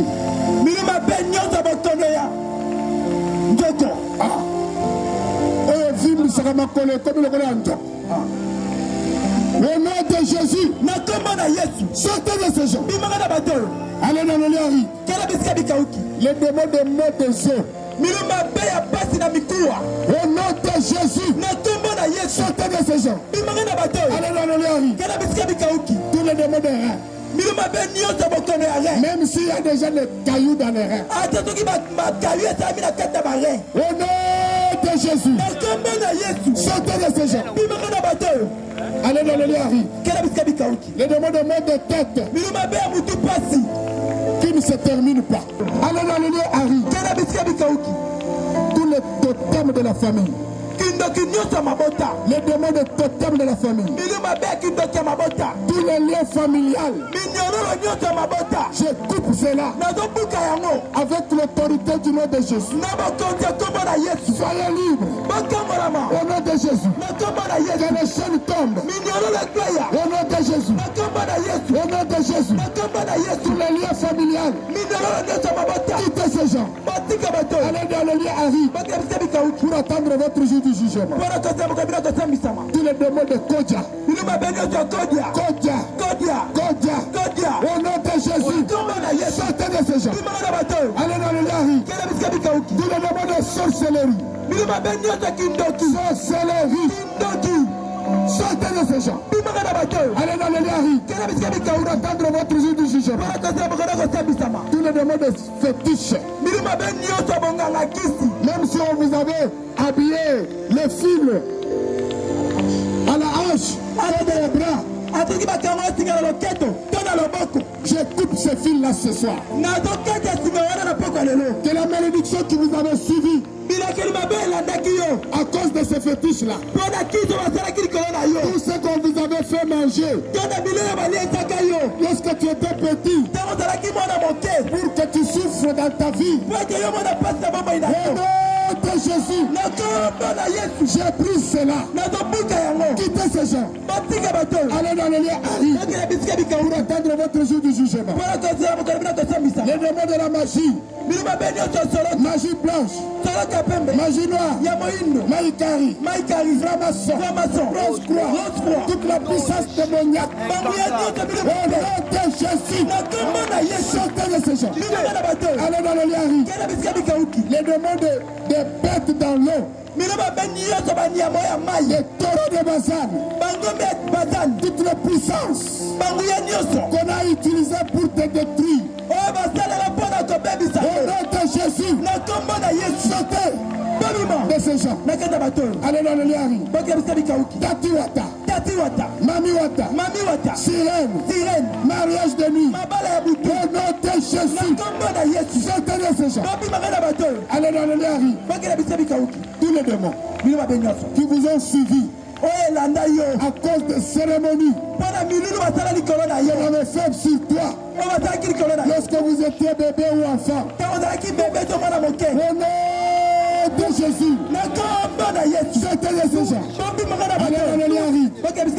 Tous les démons des maladies héréditaires à cause du sang. Il y a d'autres maladies qui nous ont suivis. Au nom de Jésus. Sortez de ces gens. Allez dans le lit. Les démons d'épilepsie. Épilepsie. Au nom de Jésus. Sortez de ces gens. Les démons de mort subite. Toi tu vas mourir le jour où Jésus va signer. Tout ce qu'ils ont dit pour toi, j'enlève la mort sur toi. Au nom de Jésus, mort subite. Quittez ces gens. Allez dans le lit. Les démons de maladie chronique. Oh, j'ai été là-bas. Je n'étais pas guéri. J'ai été chez tel médecin. Je n'étais pas guéri. Maladie chronique. Au nom de Jésus. Sortez de ces gens. Les démons de la mort. Sortez de ces gens. Allez dans le lit. Les démons de l'ombre de la mort. Sortez de ces gens. Allez dans le lit. Les démons qui enferment les gens dans les bouteilles. Au nom de Jésus. Tous les démons qui vous ont rendu captifs. Peut-être à cause de la dette. Peut-être parce que tu avais mal parlé devant quelqu'un qui a des fétiches. Maison de l'enfer. Cède devant le nom de Jésus. Que toutes les bouteilles se cassent maintenant. Et ceux qui étaient dans la bouteille sortent pour aller jubiler. Au nom de Jésus. Au nom de Jésus. Au nom de Jésus. Tous les démons de célibat. La Bible dit que les jeunes se marient. Je ne veux plus vous voir à 40 ans. Je ne veux plus vous voir à 50 ans. La jeunesse commence à 18 ans. Les démons de célibat. Au nom de Jésus. Sortez de ces gens. Allez dans le lit. Les démons de suie. Avec les jeunes gens. Et les jeunes filles. Au nom de Jésus. Sortez de ces gens. Allez dans le lit. Les démons de divorce. Tous les démons de divorce. Au nom de Jésus. Sortez de ces gens. Allez dans le lit aride. Pour attendre votre jour du jugement. Tous les démons qui mettent les troubles dans le foyer. Au nom de Jésus. Sortez de ces gens. Allez dans le lit aride. Pour attendre votre jour du jugement. Les démons d'infidélité. Au nom de Jésus. Au nom de Jésus. Sortez de ces gens. Allez dans le lit aride. Tous les démons de mauvais rêves. Au nom de Jésus. Sortez de ces gens. Allez dans le lit aride. Les démons de convoitise charnelle. Au nom de Jésus. Sortez de ces gens. Allez dans le lit aride. Les démons d'incrédulité.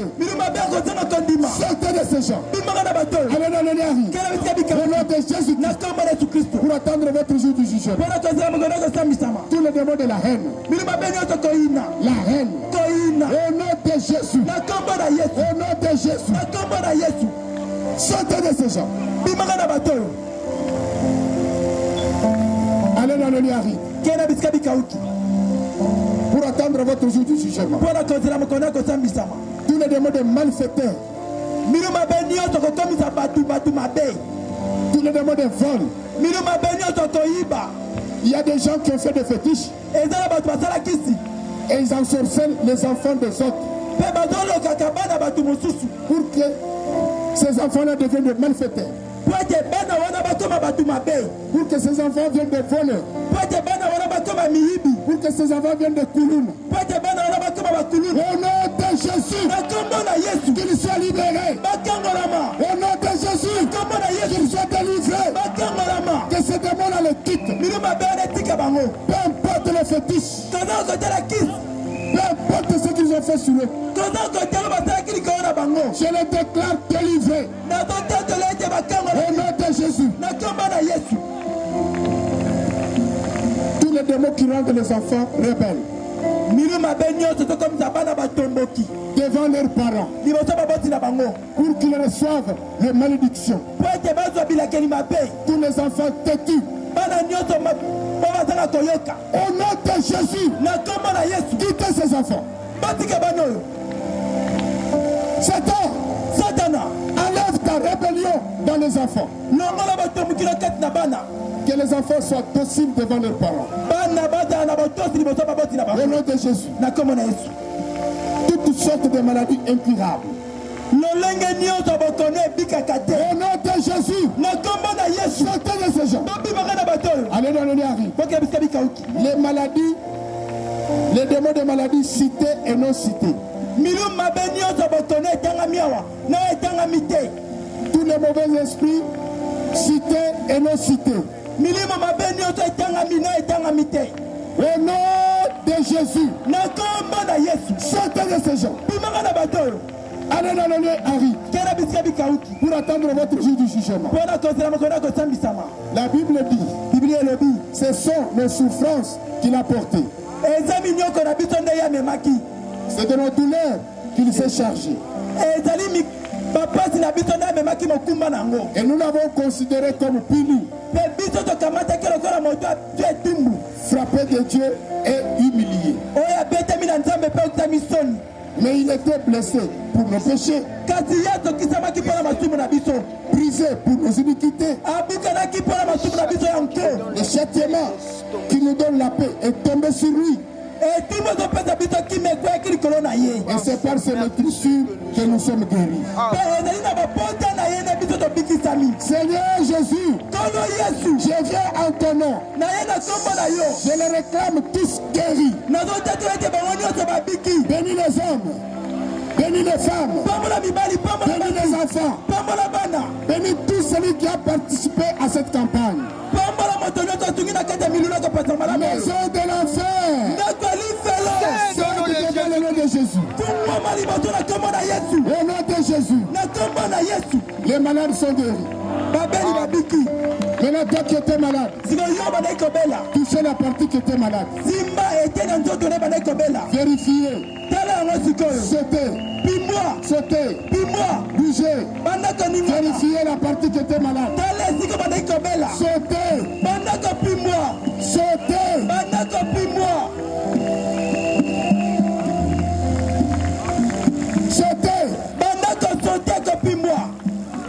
Sautez. Toi qui étais malade, c'est à toi que je parle. Obéissez à ce que je vous dis. Je dis sauter. Sauter. Sauter. Et quand tu sautes, dites Jésus m'a guéri. Dites Jésus m'a guéri. Sautez. Bougez. Touchez la partie qui était malade. Je n'ai pas dit d'arrêter. Sautez. Sautez. Bougez. Si c'est la tête, bougez la tête. Si c'est les bras, bougez les bras. Vérifiez. Sautez. Sautez. Jésus m'a guéri. Jésus m'a guéri. Regardez comment moi je saute. Moi je suis plus fort. Sautez. Sautez. Bougez. Tournez. Bougez. Touchez la partie malade. Touchez. Jésus m'a guéri. Jésus m'a guéri. Je crois. Jésus m'a guéri. Je n'ai pas dit d'arrêter. C'est toi qui arrêtes. Vérifiez. Si tu ne marchais pas, comment ça marche? Si tu n'écoutais pas, vérifiez si tu écoutes. Si tu ne voyais pas, dites je vois. Au nom de Jésus. Au nom de Jésus. Sautez. Sautez. Criez. Jésus m'a guéri. Jésus m'a guéri.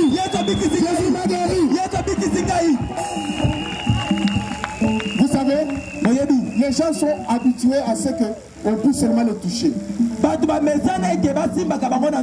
C'est comme si c'est le pasteur qui va les guérir. Je voudrais montrer la personne qui guérit. Croyez, ayez confiance dans sa parole. Et faites ce que le pasteur vous demande. Moi je saute. Sautez. Sautez. En criant. Jésus m'a donné. Jésus m'a donné. Jésus m'a donné. Jésus m'a donné. Sautez.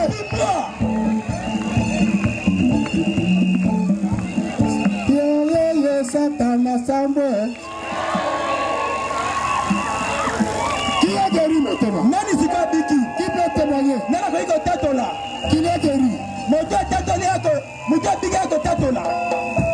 Venez ici. Si tu es guéri, viens témoigner.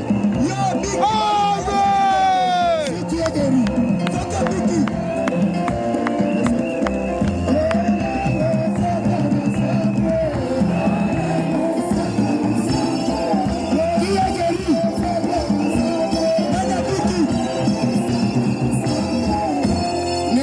Pas avec le témoignage. Venez témoigner pour la gloire du Seigneur Jésus. Quel est ton nom, frère? Fiston, comment on a fiston? Fiston non. Salabiako, comment on a fiston Salabiako? Fiston Salabiako.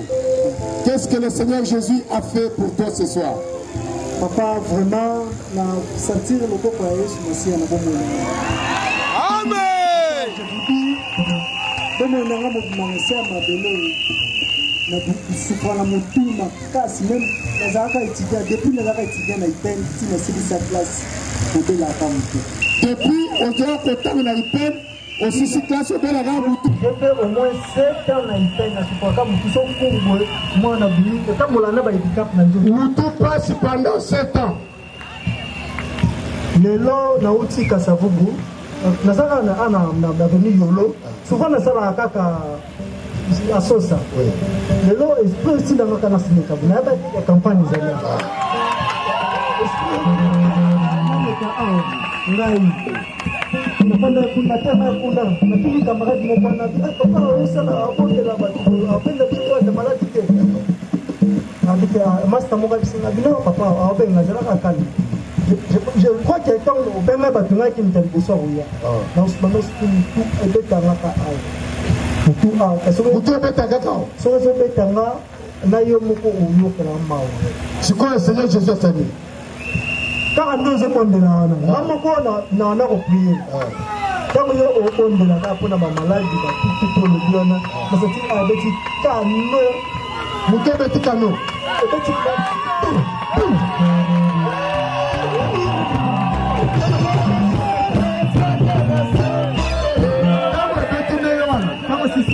petit Congo, que ce tire le pas bâtir ni glace mon glace.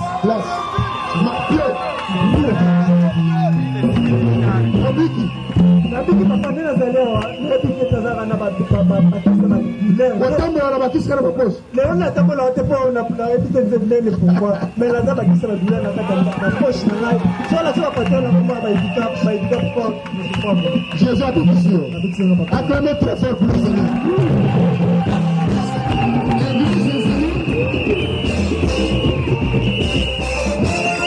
Ce qu'on est là pourquoi? Et là pour lui Jésus a salé lui. Parce que tant aux bonnes là, moi ebisinga tanga zolo na yo noko respiration sauté. C'est jusqu'à ce qui est passé à droite terminer. Parce qu'on a gagné bongo. Bongo bongo émission tanga zolo na bonoko. Noko na pema kino na sisa côté au bonde. Est-ce qu'on a zoko kate abino essayer ka muke oko. Na kangi c'est passé à bonde la bi aussi ma place les autres no ça no passe. Na ndo sentir place na et roi moi tombe bien. Et si on a quoi ça me fait bon, je crois non, là ça va quoi ça me fait les gens à l'ibou. Et ça donne une carte. Parce que à la zone ça n'a pas mis là ça n'a donné ça sous. Et le ça sous. Acclamez très fort. Que Dieu vous bénisse. abelaka akoma koyoka na soni ya koloba maladi na ye. Qui encore? Nani mosusu? Qui est guéri? Venez témoigner. Yo, biki yaka kotatola. Attends, oyoki eloko te.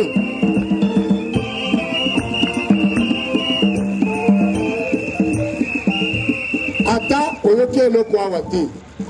Même na nzela ya retour. Même na ndako Jésus azaka na yo ti okobika. Amen. Ezali na guérison miracle nde oyo ezosalama sur place. Ezali na guérison divine yango esalamaka après 3 jours. Mais sur place awa tozwi déjà 2 témoignages. Acclamez très fort pour le Seigneur Jésus.